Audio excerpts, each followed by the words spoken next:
Small branches of silver birch, carefully shaved for kindling, and here is the essential of life in Scandinavia. We have fire for warmth and for cooking. These forests are Sweden's most important natural resource. This is the raw material of daily life. Wood is still used for housing and shelter, fencing and barns, and in the old days for most household implements as well.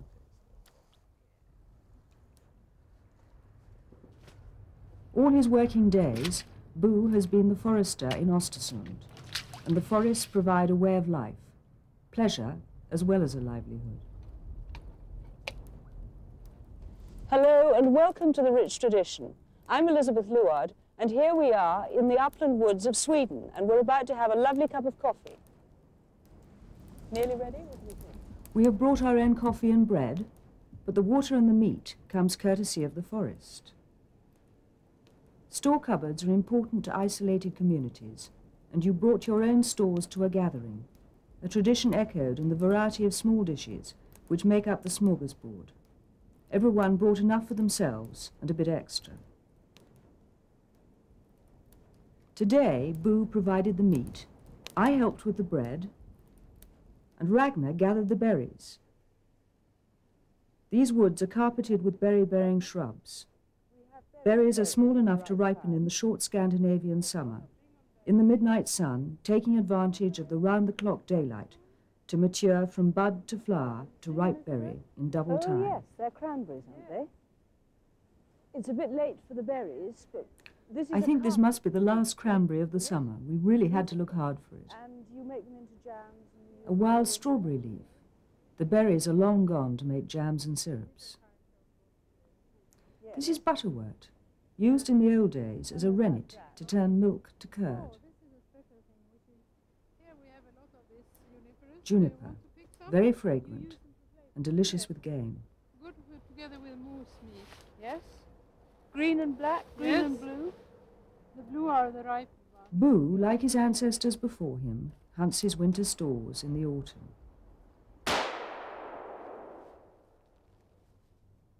Hunting and gathering supplemented farming. This homestead, a dairy farm high in the mountains of Östersund, is cared for as a museum, but is still used by families in the summer. And this is a one-room dwelling. Yes, because this was mostly a woman's work to be in these houses during the summer, taking care of the cows. The men were home on the farm, taking care of the other things. So, Sunil, these are various implements used by the dairy maids. This is beautiful. This is a beautiful thing. I used it to stir around in the milk, yes. Made of birch, it's from an actual tree with a... And this is wonderful. Look at that. It's a ladle. What was that used for? Was that porridge or? Take up when you make the cheese, take up the little things. The curds. Yes. Yes. And that shovel is beautiful. That's one piece of, again, isn't it? That's gorgeous. Look at it. Ah, 1849. Is this also a milk implement? It's when they prepare the mese. And a beautiful painted corner cupboard, which had been a wedding present from the family to the young man, who might have been Nicholas Peterson, 1725, with flowers which were imaginary, which were called cucumber flowers, cubits. And it had a lock, because it had to be kept safe. And the woman of the house locked it up and only gave her husband the key on Sundays, because in here was the schnapps, along with the other goods, like maybe coffee and salt and things that had to be bought with money. And here we have the meal chest, the meal with which you make the dun bread, which we're going to go and have a look at. See how it was made in the old days. We start with the yeast, and then we have the milk. You can take the milk here, put it on here. How much? Which one? Okay, start with this. Where did we have this one? We have to mix it. Okay, let's have some of the flour. Now this is the barley flour. That's barley flour. You can take all of it. Thank you. And some of this rye flour. Upland grains. the only possible crop up here in the mountains. You have to have muscles for this. Yes, you get.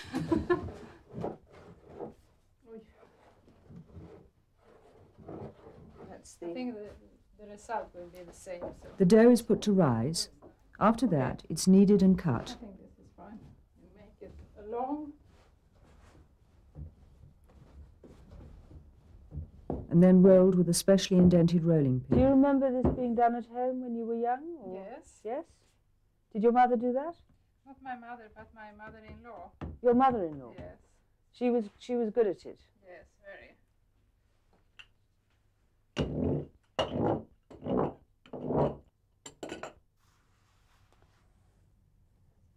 There must be a brilliant way of doing it. We're ready for the oven.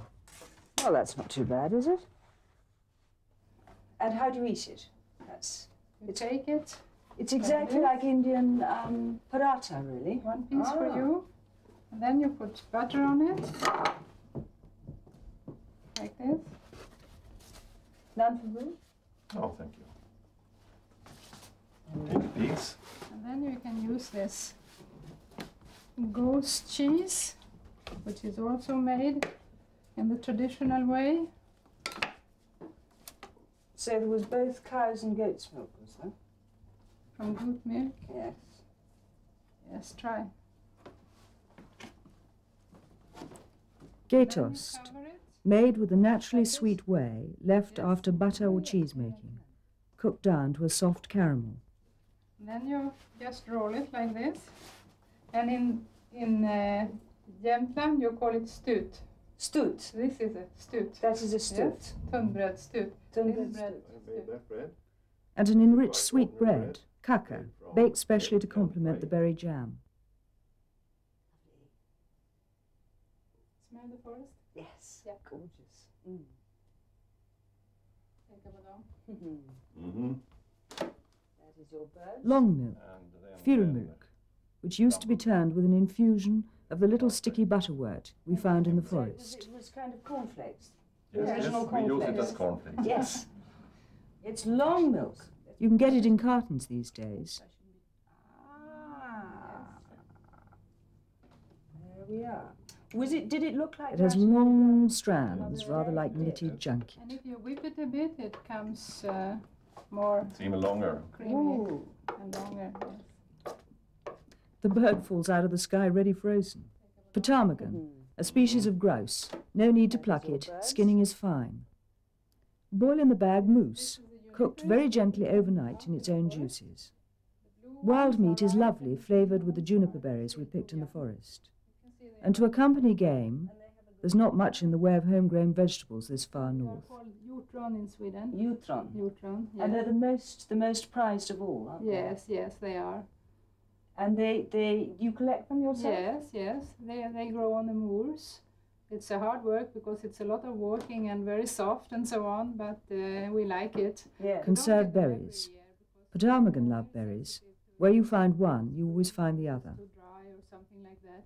But when you get a lot of it, it is wonderful. You like it?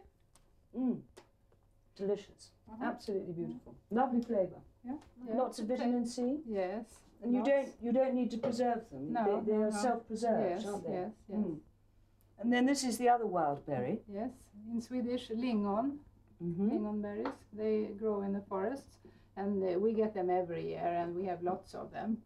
And people also come from other countries to pick them here in the autumn time. And these you grow. Yes. Everybody grows these. Yeah, not everybody, but many people have them. Yes. Yes. And that's black currants. And it Yeah. makes the most So we make jelly, beautiful and we cabbage like jelly. it especially with the steak and the cream This sauce. is probably the excitement The of the whole. wine, yes. Mm. Because we have such a lot of these berries, blackcurrant, and sometimes we also mix it with some of the lingonberries or the blueberries.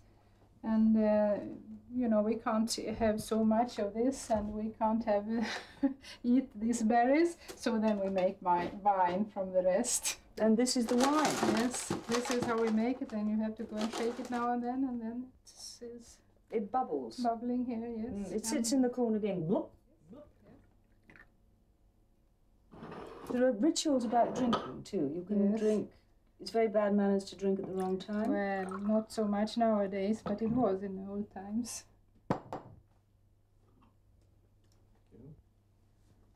In Swedish you say skål. Skål. Skål. Grass for the dairy herd is the major crop apart from berries, which can be relied on to mature in the short Arctic summers. The lower meadows are cropped for winter fodder. The hay must be dried as swiftly as possible, so the farmers traditionally take advantage of the cold, dry wind from the Arctic and sling the hay up on poles. During the course of this century, people left the land to find work in the cities and enjoy the amenities of urban living. Now we're coming back full circle, and life can be better back on the farm. This young family has chosen the good life, away from it all.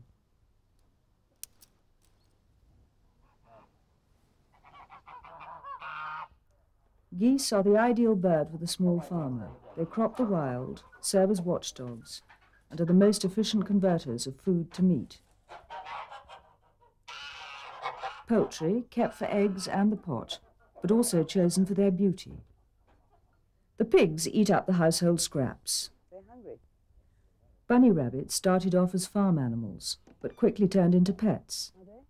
Who needs plastic toys when you can have the real thing? So what do you enjoy most about life on the farm? We like the food very much. It's so tastes a lot better. The eggs, they are jello and very good taste on it.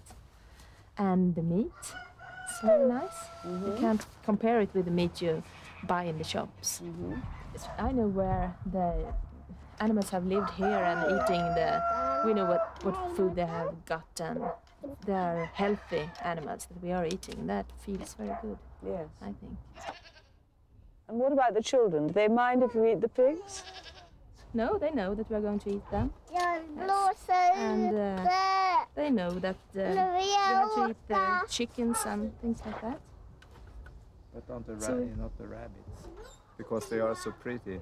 Yes, they really like They them. feel sorry for them. Yes. Yeah, it's a lovely way to live. It's a lot of work, but in the end it's very lovely. The tranquil waters of Dalarna provided a safe haven, a gentle cradle for a fierce breed of adventurers. Sweden's Vikings headed east across the Baltic and colonized the ports of Russia, giving the land they dominated their name, Rus, a local word for Swede.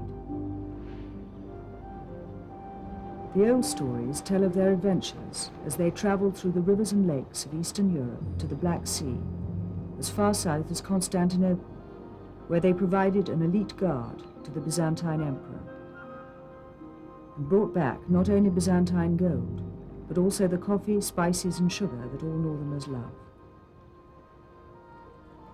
The waterways were the highways, and the vehicles were, naturally enough, wooden boats. Boats like these are still built to the Viking pattern.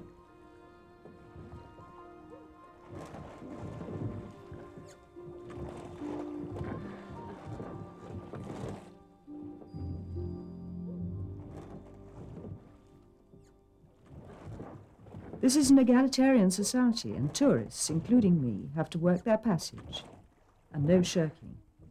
Although here, in their domestic context, the longboats were known as church boats, and people still row them to church on Sundays.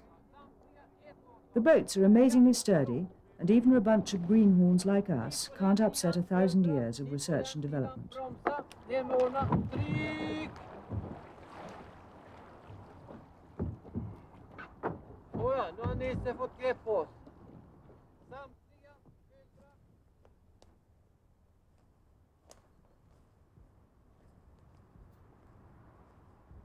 These magnificent woods also supplied more dangerous goods in their time, hallucinogenic fungi to provide a way out of the human condition, an escape from the reality of the long, dark Arctic night, which lasts all winter.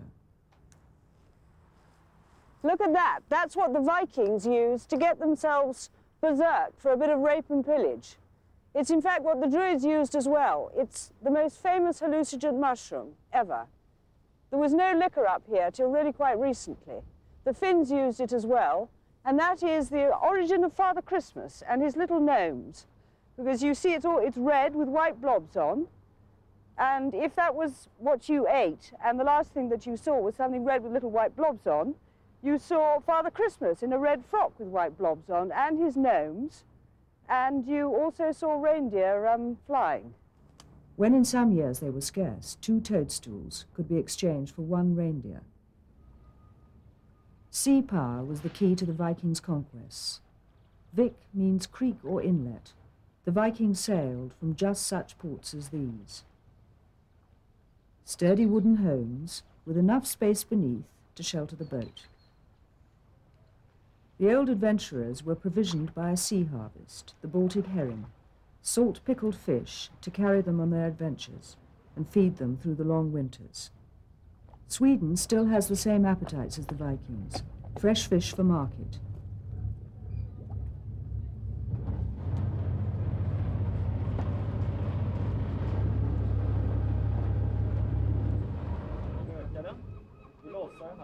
Here's a fine haul of cod.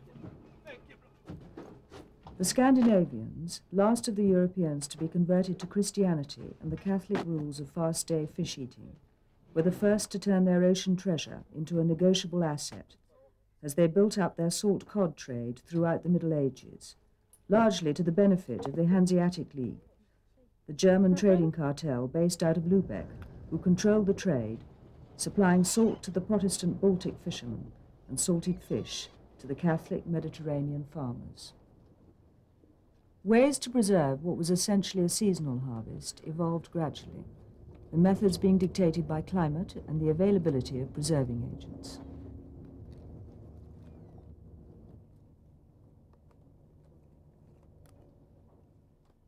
These are the wood chippings that are used to make the smoke, which flavours the fish. It's very important to get the right one. This is elm, but there are other ones used, aren't there, Alexander? Yes, you could use juniper, which is quite normally used.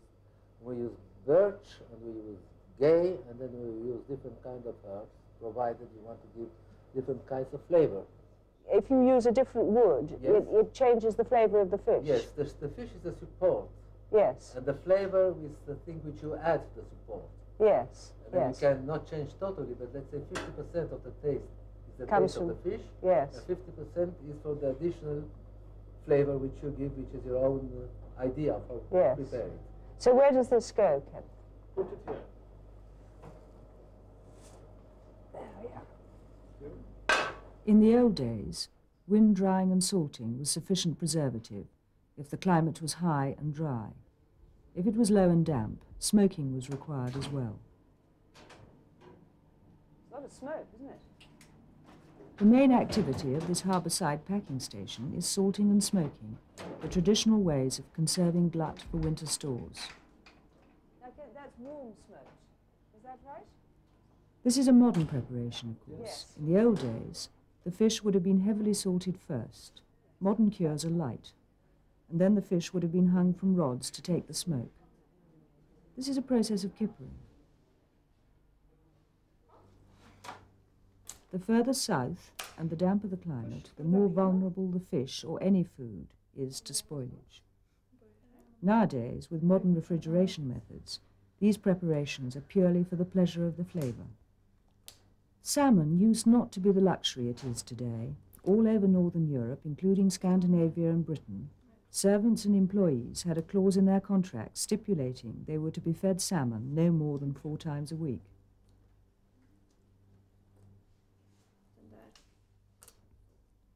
This is gravlax, buried or grave salmon, the direct modern descendant of one of the most ancient and primitive methods of preparing food, cold marination, not even requiring a cooking fire.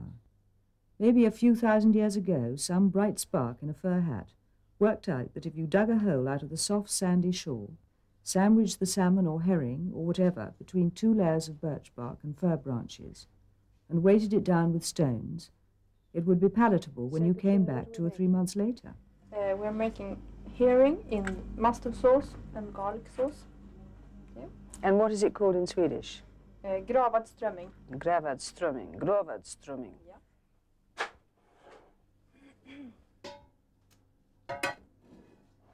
You take water. A liter of water for this quantity. And salt.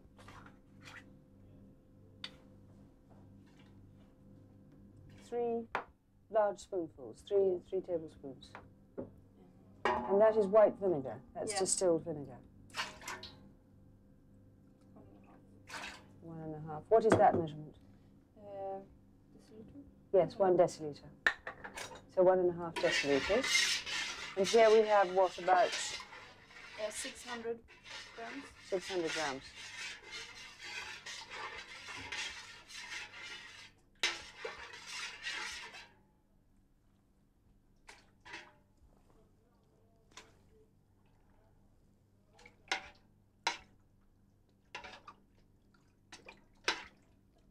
This is a wet brine. If you're going to do it slowly, you just salt the herrings, and they make their own brine. So it's 6 hours later, and the herrings have gone opaque. It's a very slow process of cooking marination. Making the sauce, a mustard vinaigrette with sugar and dill, a remoulade. This is a modern innovation, and very good it is too. Lovely with dilled salmon as well. Historically, herring is the most important food fish in Europe. The behavior of the huge herring shoals, sometimes there, sometimes not, sometimes disappearing for decades, has influenced human behavior ever since Europe was colonized by man. People followed the shoals, rather as they followed migrating herds on land. Delicious.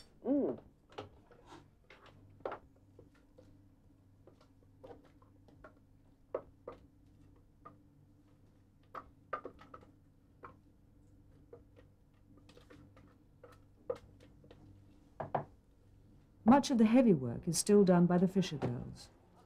Women provided all the shore labour in the old days. Their men had enough on their hands hauling home the catch. The herring girls of the northern ports are the sturdy stuff of legends.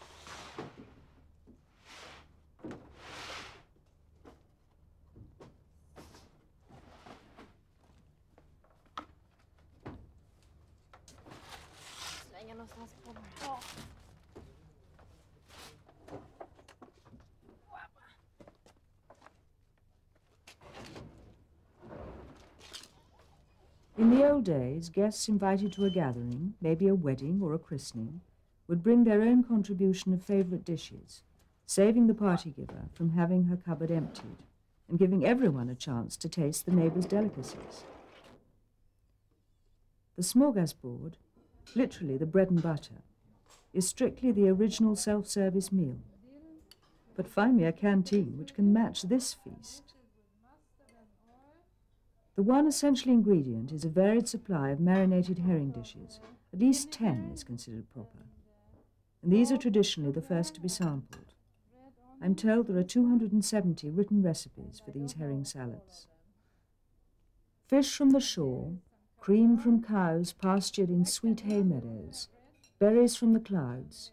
What better way to celebrate the beauty of autumn and the achievements of years?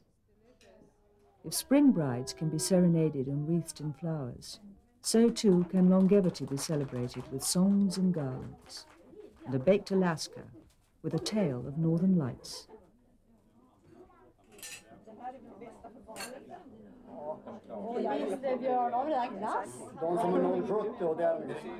And this occasion is your father's birthday? Yes, it's my father's 70th birthday today, so that's why we're all here to celebrate. Congratulations. Ska du ha det här sen? What is it? 1000 Samlas här idag för Knutsan fyller år. Vi njuter alla av god mat och dryck där fjällgud tår. Och vi nu önskar honom lycka till i 100 år. Vi glömmer i refrängen allt vad vi förmår. Det är käre Knut vår pappa som vi firar denna dag. Vi har mött upp här tillsammans litet älgjaktslag. Vi vill höra, vi vill höja våra glas för dig idag.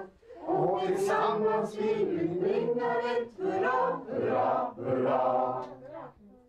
Vi har kommit ifrån öst och vi har kommit ifrån väst.